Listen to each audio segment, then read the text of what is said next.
5, 4, 3, 2, 1, 0.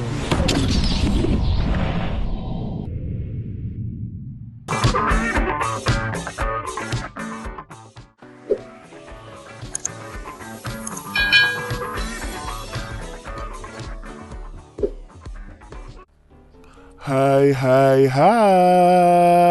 Selamat datang. Apa kabar adik-adik semuanya? Kalian dalam keadaan yang baik, sehat, dan siap untuk belajar.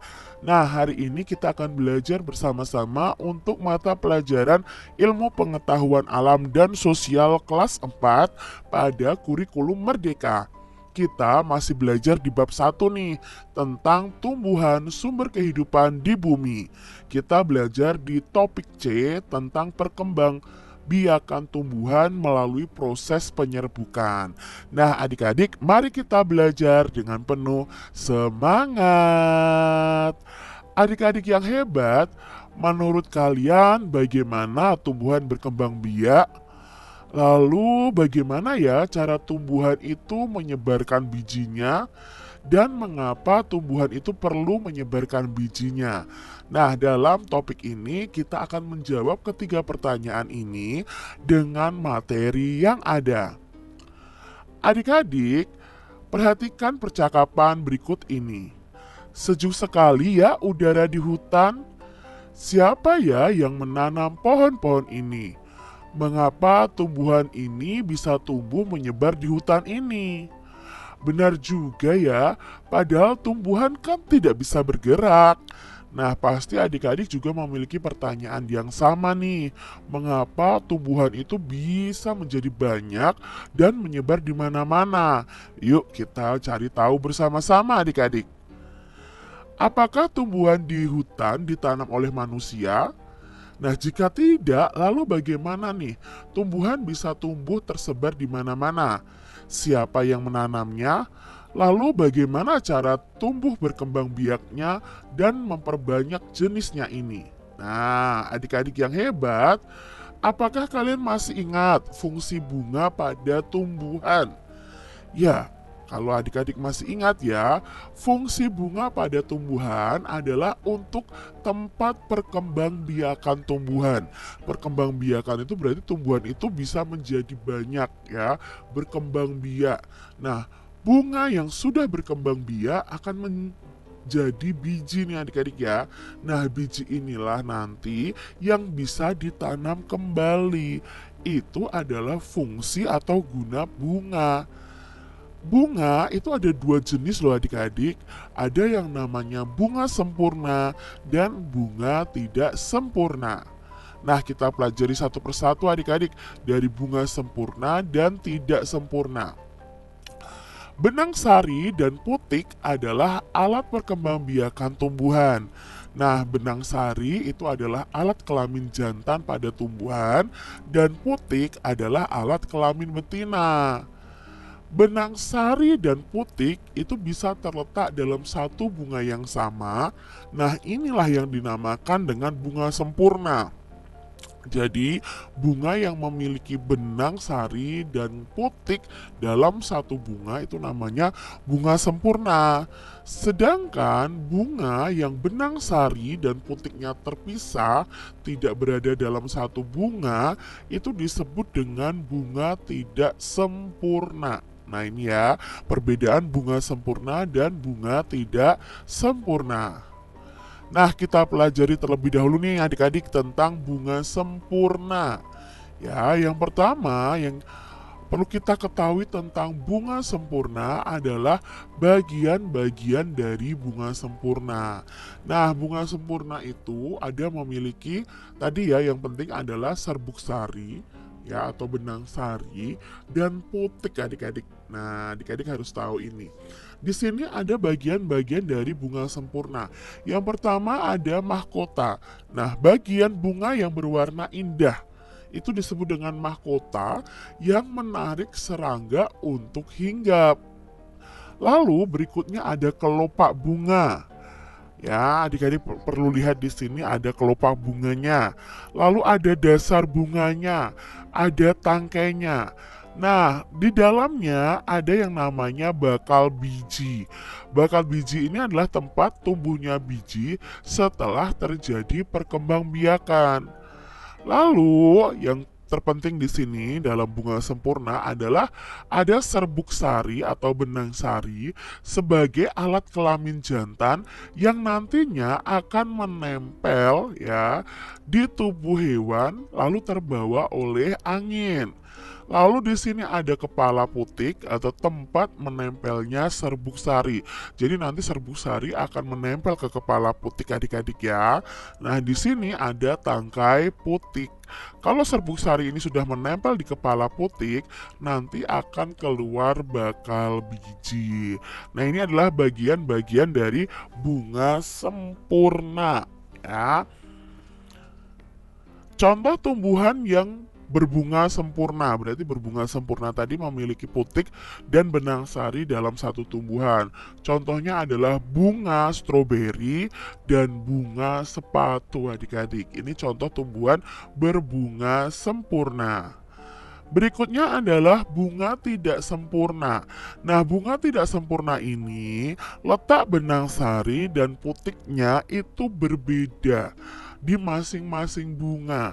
Nah, makanya di sini ada dua bagian bunga betina dan bunga jantan. Nah, bunga betina itu di situ ada kepala putik, ada tangkai putik. Lalu untuk bunga jantannya ada serbuk sari, kepala sari, dan tangkai sari. Nah, ini nanti akan terbang terbawa angin atau mungkin terbawa serangga, akan menyatu dengan kepala putik dan keluarlah bakal biji. Nah, contoh tumbuhan berbunga tidak sempurna adalah bunga salak jantan. Lalu ini bunga salak betina, tidak berada di satu pohon, ya, berbeda pohon atau berbeda bunga. Nah, nanti ini akan menempel antara serbuk sari dan putiknya adik-adik karena terbawa angin atau bahkan terbawa serangga. Nah, ini juga contoh bunga yang tidak sempurna, yaitu pada jagung adik-adik ya. Jagung ada bunga jantan, ada juga bunga betina. Adik-adik yang hebat, bagaimana tumbuhan berbunga itu bisa berkembang biak? Nah, mari kita baca teks berikut ini. Hubungan antara serangga dan bunga.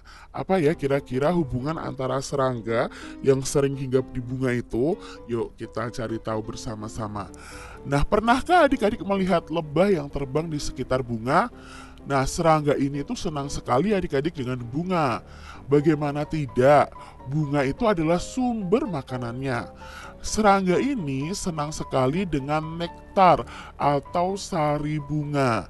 Nah, warna bunga yang cerah dan aromanya yang harum itu memikat para serangga untuk hinggap loh di bunga tersebut. Nah, lebah dan serangga lainnya kemudian asik menikmati sari bunga yang lezat. Nah, ketika itu serbuk sari akan menempel nih adik-adik pada pada tubuh serangga nih. Nah, ada yang menempel di ekor mungkin, ada yang menempel di sayap dan di sekitar mulutnya. Setelah selesai menikmati nektar di bunga ini, lebah dan serangga akan terbang ke bunga yang lainnya. Nah, saat serangga menikmati nektar di bunga yang baru, benang sari yang ada di dalam tubuhnya akan jatuh ke putik bunga. Lalu terjadilah yang namanya penyerbukan. Apa itu penyerbukan? Penyerbukan adalah ketika benang sari akan menempel di kepala putik. Nah, ini adalah cara perkembangbiakan pada tumbuhan yang memiliki bunga. Apa yang terjadi setelah proses penyerbukan? Nah, setelah proses penyerbukan, dalam putik akan tumbuh yang namanya tadi biji. Biji inilah yang nanti bisa dipakai tanaman untuk memperbanyak jenisnya. Walaupun tanaman tidak punya kaki untuk berpindah tempat, namun ada serangga dan hewan-hewan yang membantu tumbuhan berkembang biak. Nah, itu tadi hubungan antara serangga dan bunga adik-adik, ternyata serangga membantu bunga dalam proses penyerbukan. Adik-adik, mari kita jawab pertanyaan ini berdasarkan teks yang kita baca tadi. Yang pertama, mengapa serangga senang hinggap di bunga? Ya, karena di bunga ada nektar atau sari bunga yang disukai oleh serangga. Lalu yang kedua, apa itu proses penyerbukan? Ya, penyerbukan adalah ketika benang sari menempel di kepala putik. Berikutnya, bagaimana ya cara serangga membantu proses penyerbukan? Nah, cara serangga membantu proses penyerbukan adalah saat serangga menikmati nektar di bunga yang baru, benang sari yang ada di tubuhnya akan jatuh ke putik bunga sehingga terjadi yang namanya penyerbukan. Apa yang terjadi nih pada bunga setelah proses penyerbukan? Nah, setelah proses penyerbukan ini, dalam putik bunga akan tumbuh yang namanya biji. Itu tadi adik-adik ya beberapa pertanyaan yang bisa kita jawab. Nah, setelah mempelajari teks ini adik-adik, kalian bisa membuat komik nih adik-adik ya, atau cerita bergambar 4 strip yang bercerita tentang penyerbukan dalam komik tersebut. Nah, kalian bisa menggambar nih, yang pertama misalnya serangga yang mencari makan di bunga, lalu serbuk sari yang menempel pada serangga. Nah, misalnya gambarnya seperti ini ya adik-adik ya. Kemari lebah, aku punya nektar lezat. Wah, ini ya, ini komiknya. Setelah serangganya nempel, ya kan, dia pergi ke bunga yang lain, ya.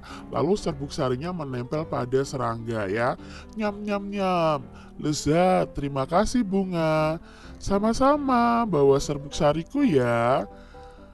Nah, terus di sini lebahnya menempel pada bunga yang lain.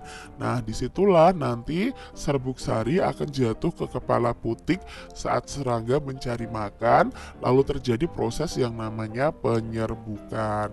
Ini adalah contoh komiknya, adik-adik bisa membuat versi yang lain.